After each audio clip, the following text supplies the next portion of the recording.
سوال: وہ کون سے نبی تھے جنہوں نے 950 سال تک تبلیغ کی؟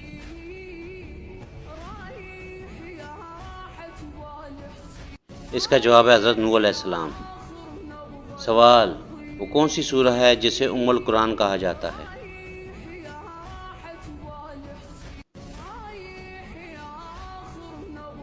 اس کا جواب ہے سورۃ الفاتحہ۔ سوال: قرآن مجید میں سب سے پہلے کس نبی کا نام آیا ہے؟ اس کا جواب آپ سوچ سمجھ کر کمنٹ باکس میں دیں گے۔ سوال: قرآن مجید کی سب سے چھوٹی سورت کون سی ہے؟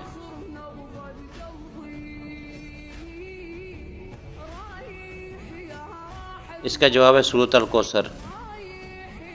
سوال: وہ کون سے نبی تھے جنہیں مچھلی نے نگل لیا تھا؟ اس کا صحیح جواب ہے حضرت یونس علیہ السلام۔